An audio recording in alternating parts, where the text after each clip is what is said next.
جو کچھ احکام صادر فرمائے ہیں ان احکام کو ہم یہ مانیں کہ وہ سب کچھ برحق ہیں، اور اس کے بعد اس کی تصدیق کریں اور اس پر عمل پیرا ہوں. یہ ہے رسول ماننے کا مطلب.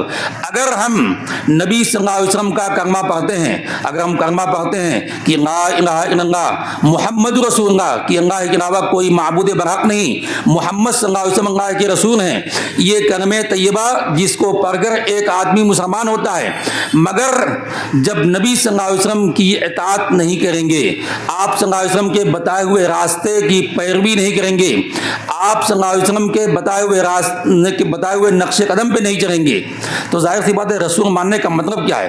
کیونکہ اگر کوئی نبی صلی اللہ علیہ وسلم کو رسول مانتا ہے، اس بات کا اقرار کرتا ہے کہ محمد صلی اللہ علیہ وسلم اللہ کے رسول ہیں، اور اطاعت کسی اور کی کرتا ہے، فرما برداری کسی اور کی کرتا ہے، وہ کسی اور آدمی کی مہر اس بات پر چاہتا ہے نبی صلی اللہ علیہ وسلم کے بتائے ہوئے پر، تو اس کا مطلب یہ ہے کہ اس نے اس آدمی کو، اس شخصیت کو، اس ذات کو نبی صلی اللہ علیہ وسلم سے برتر، آپ صلی اللہ علیہ وسلم سے بہتر، آپ صلی اللہ علیہ وسلم سے اوپر سمجھا ہے.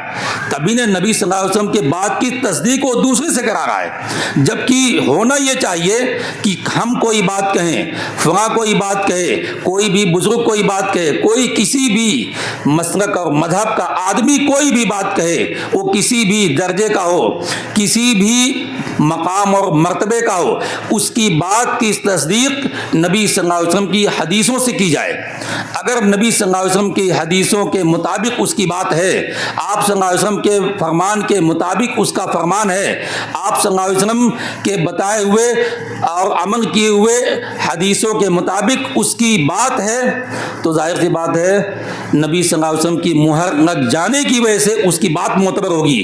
اس کی بات اس وجہ سے معتبر نہیں ہوگی کہ اس نے کہا ہے، نہیں، اس کی بات معتبر اس وجہ سے ہوگی کہ نبی صلی اللہ علیہ وسلم نے وہی بات کہی ہے، اور اسی بات کی وہ تبلیغ اور اسی بات کی وہ ارشاد کرا ہے، اسی بات کا وہ پرچارک ہے، اس وجہ سے اس کی بات سچی ہے. ورنہ اگر نبی صلی اللہ علیہ وسلم کا فرمان سننے کے بعد کسی اور سے ہم تصدیق کرائیں، تو ظاہر سی بات ہے معنی یہ ہوگا کہ نبی صلی اللہ علیہ وسلم کو ہم نے کمتر سمجھا اور اس آدمی کو ہم نے نبی صلی اللہ علیہ وسلم سے برتر سمجھا. یہ اقامت رسول مقام رسول ہوگا، یعنی رسول کی جگہ پر کسی اور کو کھڑا کرنا ہوگا، جو کہ کسی بھی طرح درست نہیں ہے. اور رسول ماننے کا جو مطلب ہوتا ہے، رسول ماننے کا جو مقصد ہے، وہ مقصد میرے بھائیوں فوت ہوگا. یہ نبی صلی اللہ علیہ وسلم کا دوسرا حق تھا کہ آپ صلی اللہ علیہ وسلم کو ہم رسول مانیں. تیسرا حق یہ ہے کہ ہم نبی صلی اللہ علیہ وسلم کا احترام، آپ کی توقیر، آپ کی تعظیم کریں. یعنی ہم نبی صلی اللہ علیہ وسلم کو انسانیت میں، انسان ہونے میں، کیونکہ انسان جیسے ہم انسان ہیں، نبی صلی اللہ علیہ وسلم انسان ہونے میں نبی صلی اللہ علیہ وسلم انسان ہونے میں برابر ہے، مگر آپ کا جو مقام ہے، جو مرتبہ ہے، وہ مرتبہ رسول ہونے کی وجہ سے ہے. کیونکہ اللہ رب العالمین نے کہا قل انما انا بشر مثلکم، اے نبی کہہ دیجئے، یہ آیت سب تقریباً سبھی کی زبان پہ ہے کہ میں تمہارے جیسا ہی انسان ہوں. انسان ہونے میں، یعنی انسان ہونے کا مطلب کیا ہے؟ سارے لوگ انسان ہیں. کیا سارے لوگ برابر ہیں؟ نہیں، دنیا میں بہت سارے انسان ہیں، سارے انسان برابر نہیں ہو سکتے. تو نبی صلی اللہ علیہ وسلم کا مقام اور مرتبہ تمام انسانوں سے ہی نہیں بلکہ بہت اعلیٰ، بہت عرفہ ہے. کوئی بھی آدمی، کوئی بھی شخص، کوئی بھی رسول، کوئی بھی پیغمبر آپ صلی اللہ علیہ وسلم کے مقام مرتبہ تک پہنچ بھی نہیں سکتا، کیونکہ آپ صلی اللہ علیہ وسلم سید الانبیاء ہیں، سید الاولین والآخرین ہیں، تمام نبیوں کے سردار ہیں. اولو العزم رسولوں میں سے جو 5 رسول ایسے ہیں جو سب سے زیادہ مقام اور مرتبے والے ہیں، جس میں نوح علیہ السلام، ابراہیم علیہ السلام، موسیٰ علیہ السلام، عیسیٰ علیہ السلام اور محمد صلی اللہ علیہ وسلم، یہ 5 بڑے برگزیدہ پیغمبر رسول ہیں. اور ان 5 میں 3 رسولوں کو مزید اہمیت حاصل ہے، جس میں موسیٰ، ابراہیم اور محمد صلی اللہ علیہ وسلم ہے. پھر ان تینوں میں 2 شخصیتوں کو اور زیادہ اہمیت حاصل ہے، جن میں ابراہیم اور محمد صلی اللہ علیہ وسلم ہیں، کیونکہ دونوں اللہ رب العالمین کے خلیل ہیں. مگر ان دونوں میں بھی نبی صلی اللہ علیہ وسلم کا مقام مرتبہ بہت اونچا ہے. تو یہ مقام اور مرتبہ اونچا ہونے کی وجہ سے اللہ رب العالمین نے نبی صلی اللہ علیہ وسلم کی تعظیم، آپ کی توقیر، آپ کا احترام کرنے کا حکم دیا ہمیں، کیونکہ اللہ رب العالمین نے کہا کہ لتعزروہ وتوقروہ، کہ رسول ہم نے اس لیے بھیجا تاکہ تم اس کی تائید کرو، تاکہ تم اس کی بھرپور مدد کرو اور تم لوگ اس کا احترام کرو، اس کی توقیر کرو، اس کی عزت افزائی کرو۔ اور اللہ رب العالمین نے قرآن میں دوسری جگہ فرمایا یا ایھا الذین آمنوا لا ترفعوا اصواتکم فوق صوت النبی، کہ اے مومنو تم لوگ اپنی آوازوں کو نبی کے آواز کے اوپر مت کرو، اپنی آوازوں کو نبی کے آواز کے اوپر مت کرو۔ کیا مطلب اس کا؟ یعنی نبی صلی اللہ علیہ وسلم کے سامنے تم لوگ اپنی آوازوں کو پست کرو، کجہر بعضکم لبعض، جیسے آپس میں ایک دوسرے سے بولتے چانتے ہو تو نبی صلی اللہ علیہ وسلم کے ساتھ ایسے مت بولو چالو، عام جیسے آپس میں ایک دوسرے سے بات چیت کرتے ہو، نبی صلی اللہ علیہ وسلم کے سامنے آؤ تو آپس میں نبی صلی اللہ علیہ وسلم کے ساتھ ایسے مت بات کیا کرو، کیونکہ اللہ نے آگے کہا ان تحبط اعمالکم وانتم لا تشعرون، کہ کہیں ایسا نہ ہو کہ تمہارے اعمال برباد ہو جائیں اور تم جان بھی نہ پاؤ، کیونکہ جب تم بے ادبی کرو گے، نبی صلی اللہ علیہ وسلم کے سامنے بے ادبی سے بات کرو گے، نبی صلی اللہ علیہ وسلم کے آواز کے ساتھ اپنی آوازوں کو اونچی کرو گے تو تمہارے اعمال برباد ہو جائیں گے اور تمہیں احساس تک نہیں ہوگا۔ یہ اللہ رب العالمین نے اس کے بارے میں عبداللہ ابن زبیر رضی اللہ تعالیٰ عنہ بیان فرماتے ہیں کہ اس آیت کا ایک خاص شان نزول ہے کہ نبی صلی اللہ علیہ وسلم کے پاس ایک وفد آیا تھا، وہ وفد آیا اور اس وفد کے تعلق سے ابوبکر صدیق رضی اللہ تعالیٰ عنہ نے کہا کہ اللہ کے رسول اس وفد کا امیر آپ قعقاع ابن معبد کو بنائیے، اور عمر بن خطاب رضی اللہ تعالیٰ عنہ نے کہا کہ نہیں اللہ کے رسول آپ اس وفد کا امیر اقرع ابن حابس کو بنا دیجئے، اور دونوں آپس میں جھگڑنے لگے۔ ابوبکر صدیق نے کہا کہ جب میں کوئی بات کہتا ہوں تم میری مخالفت کرنے پر اتر آتے ہو۔ عمر بن خطاب نے کہا کہ نہیں، میرا مقصد تمہاری مخالفت کرنا نہیں تھا، تم نے ایک مشورہ دیا، میں نے بھی ایک مشورہ دے دیا، مشورہ میں دے رہا ہوں، جیسے تم نے مشورہ دیا ویسے میں نے مشورہ دے دیا۔ نبی صلی اللہ علیہ وسلم سامنے بیٹھے ہوئے تھے اور یہ دونوں تیز آواز میں بات کر رہے تھے، فوری طور پر اللہ رب العالمین نے یہی آیت نازل کی یا ایھا الذین آمنوا لا ترفعوا اصواتکم فوق صوت النبی، کہ اے مومنو نبی کے آواز کے اوپر اپنی آواز کو مت کرو، ولا تجہروا لہ بالقول، اور نبی کے سامنے نبی کے پاس تم تیز آواز میں بات مت کیا کرو جیسے آپس میں تم تیز آواز میں بات کرتے ہو، کیونکہ تمہارے اعمال برباد ہو جائیں گے اور تمہیں احساس تک نہیں ہوگا۔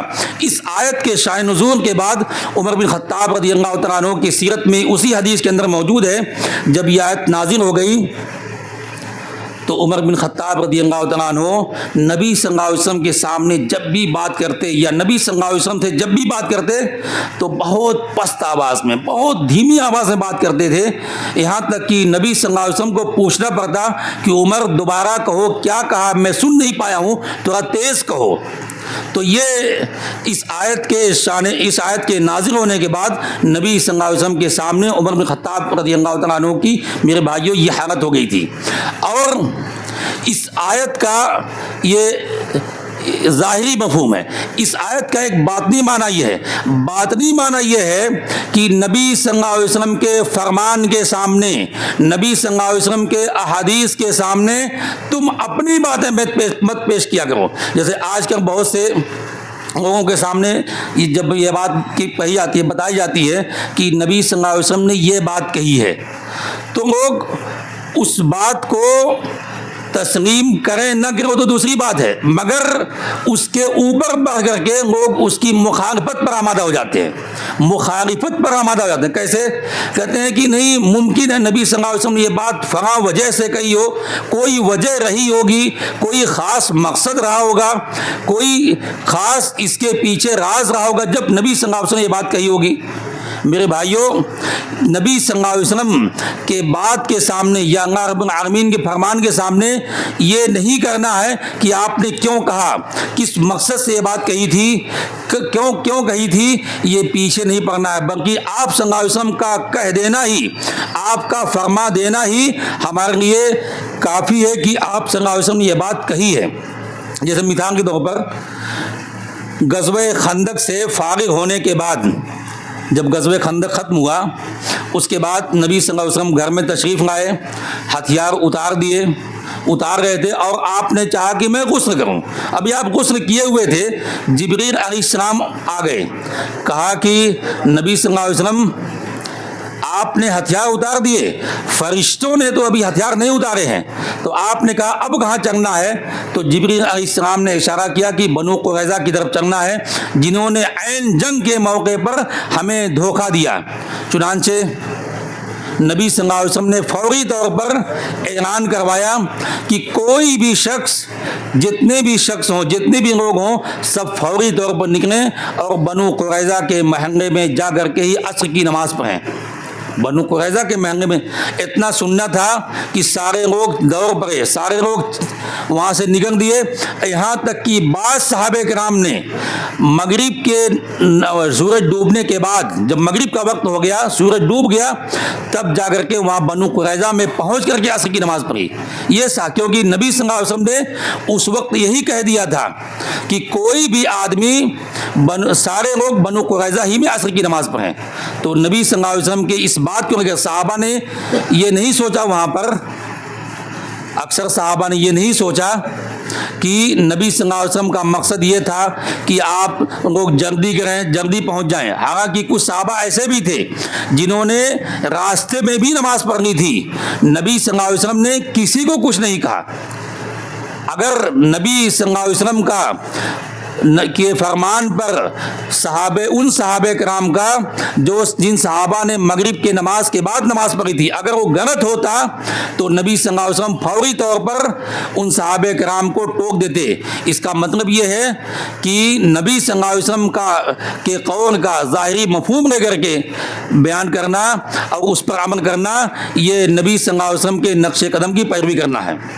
میرے بھائیو، ایک صحیح بخاری کی ایک روایت ہے کہ نبی ابو سعید ابن معلہ ایک راوی ہیں، وہ مسجد نبوی میں نماز پڑھ رہے تھے۔ فرض نماز نہیں تھی، سنت نماز، نفل نماز تھی۔ نماز پڑھ رہے تھے مسجد نبوی میں، نبی صلی اللہ علیہ وسلم گزرے اور ابو سعید ابن معلہ کو آواز دے کہ ابو سعید سنو، ادھر آؤ۔ اب وہ نماز کی حالت میں نماز پڑھ رہے تھے، تو انہوں نے سوچا کہ ہم کو نبی صلی اللہ علیہ وسلم نے بلایا ہے، تو میں نماز پڑھوں یا نبی صلی اللہ علیہ وسلم کے پاس جاؤں کیونکہ آپ نے بلایا ہے۔ بہرحال انہوں نے دماغ سے سوچا اور وہ نماز پڑھے، نماز پوری کر کے نبی صلی اللہ علیہ وسلم کے پاس گئے۔ تو ابو سعید ابن معلہ سے نبی صلی اللہ علیہ وسلم نے کہا کہ ابو سعید، تم کو میں نے بلایا تھا، تم آئے کیوں نہیں؟ تو انہوں نے کہا کہ اللہ کے رسول، میں نماز پڑھ رہا تھا اس لیے نہیں آیا۔ تو نبی صلی اللہ علیہ وسلم نے کہا کہ ابو سعید سنو، اللہ رب العالمین نے قرآن میں تو یہ کہا ہے، یا ایھا الذین آمنوا استجیبوا للہ والرسول اذا دعاکم، کہ اے مومنو، کہ جب اللہ اور اس کا رسول تم کو بلائیں تو فوری طور پر ان کے حکم کی تعمیل کرو، فوری طور پر لبیک کہو، نہیں ان کی باتوں کو مانو۔ اس کا مطلب یہ تھا کہ نماز فرض نہیں تھی، وہ نفلی نماز تھی، سنت نماز تھی، اور نبی صلی اللہ علیہ وسلم کی بات ماننا یہ فرض ہے، مسلمانوں پر فرض ہے۔ تو اگر کوئی چیز فرض ہو اور آپ اس کے سامنے نفلی عبادت انجام دے رہے ہیں، تو کون سی عبادت انجام دیں گے، فرض یا نفل؟ کیونکہ نبی صلی اللہ علیہ وسلم کی پکار پر لبیک کہنا، آپ کے پاس آنا، یہ فرض تھا۔ اسی لیے نبی صلی اللہ علیہ وسلم نے فوری طور پر وہاں پر ابو سعید ابن معلہ پر نکیر کیا، تنقید کی کہ نہیں، کہ اللہ تعالیٰ نے یہ فرمایا ہے کہ جب اللہ اس کے رسول تمہیں بلائیں تو فوری طور پر ان کی باتوں کو سنو۔ اس کے بعد میں ایک لمبی حدیث ہے، اس کے بعد ابو سعید ابن معلہ سے نبی صلی اللہ علیہ وسلم نے کہا کہ ابھی رہو، یہاں سے جب میں اٹھوں گا تو تمہیں ایک قرآن کی ایک سب سے عظیم آیت بیان کروں گا۔ اس کے بعد نبی صلی اللہ علیہ وسلم نے وہ عظیم آیت بیان کی اور کہا کہ وہ سورہ فاتحہ ہے. بہرحال میرے عرض کرنے کا مطلب یہ ہے کہ نبی صلی اللہ علیہ وسلم کی بات کے سامنے، نبی صلی اللہ علیہ وسلم کے قول کے سامنے، آپ صلی اللہ علیہ وسلم کے فرمان کے سامنے چوں چرا، کیوں، کیسے، اس کی حکمت کیا تھی، اس کے اندر کیا مصلحت ہے، اس کا سبب کیا تھا اور اس کے پیچھے کا راز کیا تھا، یہ سب نہیں دیکھنا ہے. بس اتنا کافی ہے کہ یہ بات نبی صلی اللہ علیہ وسلم نے کہی ہے، اتنا ہی کافی ہے. میرے بھائیوں، یہ ہے رسول ماننے کا مطلب، یہ ہے نبی صلی اللہ علیہ وسلم کے آواز کے اوپر آواز تیز نہ کرنے کا مطلب. اگر ہم چوں اور چرا کریں گے، اگر ہم اس کے پیچھے کی حکمتوں اور رازوں کو کھنگیں گے اور کسی بھی کوئی ایسی چیز، کوئی ایسا سبب ہم کو اگر مل جائے جس سے ہم بات کو ٹھکرا دیں، یہی ہے کہ نبی صلی اللہ علیہ وسلم کے بات کے اوپر اپنی بات رکھنے کا مطلب. میرے بھائیوں، یہ تیسری چیز تھی کہ نبی صلی اللہ علیہ وسلم کا احترام کرنا اور نبی صلی اللہ علیہ وسلم کے بات کے اوپر اپنی بات نہ رکھنا، بلکہ کسی بھی آدمی کی، دنیا میں سارے لوگوں کی باتوں کو نبی صلی اللہ علیہ وسلم کے بات کے نیچے رکھنا. ایک اس آیت کے پس منظر میں ایک واقعہ اور بھی ذکر کیا جاتا ہے. ثابت ابن قیس ابن شماس رضی اللہ تعالیٰ عنہ کا صحیح بخاری میں یہ واقعہ موجود ہے کہ جب یہ آیت نازل ہوئی کہ لوگوں اپنی آواز کو نبی کے آواز کے اوپر مت کرو، یہ آیت جب نازل ہوئی تو ثابت ابن قیس ابن شماس، یہ فطری طور پر ان کی آواز بہت تیز تھی. یعنی بہت سے لوگ ہوتے ہیں کہ کچھ لوگوں کی آواز بہت تیز ہوتی ہے، جب بھی بولتے ہیں تیز ہی بولتے ہیں اور دھیرے بول نہیں پاتے. ان کی آواز تیز تھی اور ان کی آواز تیز ہونے کی وجہ سے ان کو خطیب النبی کا لقب ملا تھا، یعنی یہ نبی کے خطیب تھے. تو آواز تیز تھی. جب یہ آیت نازل ہوئی تو یہ اپنے گھر میں جا کے بیٹھ گئے، گھر سے باہر نہیں نکل رہے تھے. نبی صلی اللہ علیہ وسلم نے جب محسوس کیا کہ کیا بات ہے، ثابت ابن قیس ابن شماس رضی اللہ تعالیٰ عنہ نظر نہیں آ رہے ہیں، چنانچہ وہ ایک صحابی رسول نے کہا کہ ہاں اللہ کے رسول میں بھی نہیں دیکھ رہا ہوں، خیر میں جاتا ہوں، پتہ لگا کے آتا ہوں. اور صحیح مسلم کی روایت میں موجود ہے کہ یہ جو صحابی تھے وہ سعد ابن معاذ رضی اللہ تعالیٰ عنہ تھے اور ثابت ابن قیس ابن شماس ان کے پڑوسی تھے. کہا کہ میرے گھر کے بغل میں ان کا گھر ہے، میں جا کے دیکھ کے آتا ہوں. تو ان کے گھر گئے، دیکھا کہ گھر کے اندر کمرے میں بیٹھ کر سر کو جھکائے ہوئے رو رہے ہیں. پوچھا کیوں رو رہے ہو بھائی، کیا بات ہے، ماجرا کیا ہے؟ تو ثابت ابن قیس ابن شماس رضی اللہ عنہ نے کہا کہ دیکھو کہ اللہ رب العالمین نے تو یہ کہا ہے کہ اے مومنوں اپنی آواز کو نبی کے آواز کے اوپر مت کرو کیونکہ ورنہ تمہارے اعمال برباد ہو جائیں گے، تمہیں احساس بھی نہیں ہوگا. اور سب جانتے ہیں کہ میری آواز تو فطری طور پہ تیز ہے، اس لیے میرے اعمال تو برباد ہو گئے، میں تو جہنمیوں میں سے ہوگا اور اسی پر میں اداس ہوں، غمگین ہوں اور اسی وجہ سے رو رہا ہوں. چنانچہ سعد ابن معاذ رضی اللہ تعالیٰ عنہ آئے اور انہوں نے نبی صلی اللہ علیہ وسلم کو بتایا کہ اس وجہ سے رو رہے ہیں. تو آپ نے کہا کہ جاؤ ان کو لے کر کے آؤ اور ان کو بتا دینا کہ وہ جہنمیوں میں سے نہیں بلکہ وہ جنتیوں میں سے ہیں. تو اس کا مطلب یہ ہوا اگر کسی کی آواز فطری طور پہ تیز ہو تو وہ اس میں داخل نہیں ہے، لیکن دونوں میں فرق ہے. با ادب رہنا، ادب کے ساتھ بولنا اور کسی کی آواز فطری طور پہ تیز ہو تو تیز آواز، دونوں میں فرق ہے. اور لہجے سے یہ بات محسوس ہوتی ہے کہ لہجہ کیا کہہ رہا ہے، لہجے میں گستاخی ہے یا نہیں ہے، لہجے میں بے ادبی ہے یا نہیں ہے، یا لہجے میں کیا ہے، لہجے میں ادب کا پہلو ہے. آواز تیز ہو بھی لیکن ادب کا پہلو ہمیشہ ملحوظ خاطر رہنا چاہیے. میرے بھائیوں، یہ نبی صلی اللہ علیہ وسلم کے ساتھ امت پر یہ تیسرا حق تھا. چوتھا حق یہ ہے کہ نبی صلی اللہ علیہ وسلم سے محبت کی جائے، آپ صلی اللہ علیہ وسلم سے محبت کی جائے. دنیا میں انسان جب محبت کرتا ہے تو محبت کے بہت سارے اسباب ہوتے ہیں. جیسے کسی نے کسی پر احسان کیا ہو، احسان کی وجہ سے آدمی محبت کرتا ہے کہ فلاں آدمی میرا بڑا خیال رکھتا ہے، مجھ پر بہت ایسے احسان کیے ہیں اور اس کا احسان ہے، اس وجہ سے ہم اسے محبت کرتے ہیں. کبھی کبھی انسان کسی کے جاہ و حشمت، عہدے اور منصب سے محبت کرتا ہے کہ فلاں آدمی بہت عہدے دار ہے، فلاں آدمی بہت بڑے عہدے اور منصب اور رتبے والا ہے، مقام مرتبے والا ہے، اس وجہ سے اس سے لوگ محبت کرتے ہیں۔ کبھی کبھی انسان بہت خوبصورت ہوتا ہے تو خوبصورتی کی وجہ سے دل کا میدان اس کی طرف مائل ہوتا ہے۔ تو یہ تینوں اسباب میرے بھائیوں اگر یہ دیکھا جائے تو یہ تینوں اسباب نبی صلی اللہ علیہ وسلم میں موجود ہیں۔ حسان ابن ثابت رضی اللہ تعالیٰ عنہ نے شعر میں نبی صلی اللہ علیہ وسلم کی منقبت میں یہ بات کہی تھی، وَأَحْسَنَ مِنْكَ لَمْ تَرَ قَطُّ عَيْنِي، کہ اے نبی آپ سے زیادہ خوبصورت کبھی کسی آنکھ نے دیکھا ہی نہیں ہے، وَأَجْمَلَ مِنْكَ لَمْ تَلِدِ النِّسَاءُ، اور آپ سے زیادہ خوبصورت کبھی کسی عورت نے بچہ پیدا ہی نہیں کیا۔ تو نبی صلی اللہ علیہ وسلم سب سے زیادہ خوبصورت۔ ابو مغیرہ ابن شعبہ عمرو ابن عاص رضی اللہ تعالیٰ عنہ، عمرو ابن عاص رضی اللہ تعالیٰ عنہ ایک صحابی رسول ہیں، وہ کہتے ہیں کہ نبی صلی اللہ علیہ وسلم کی شخصیت، آپ کی ذات میرے نزدیک بہت ہی مبغوض تھی، بہت ناپسندیدہ تھی، میں آپ سے بہت نفرت کرتا تھا۔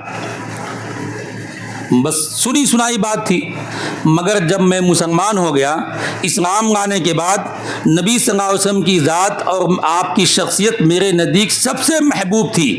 اور اس کے بعد انہوں نے کہا کہ اگر کوئی شخص مجھ سے یہ کہہ دے کہ تم مجھے بتاؤ کہ نبی صلی اللہ علیہ وسلم کیسے تھے، آپ کا چہرہ مہرہ کیسا تھا، تو میں بیان نہیں کر سکتا، کیونکہ آپ کے احترام کی وجہ سے، آپ کے چہرے کی خوبصورتی کی وجہ سے میں نے کبھی بھی آنکھ بھر کر آپ صلی اللہ علیہ وسلم کے چہرے کو نہیں دیکھا، میں نے کبھی دیکھا ہی نہیں، اس لیے میں بیان نہیں کر سکتا۔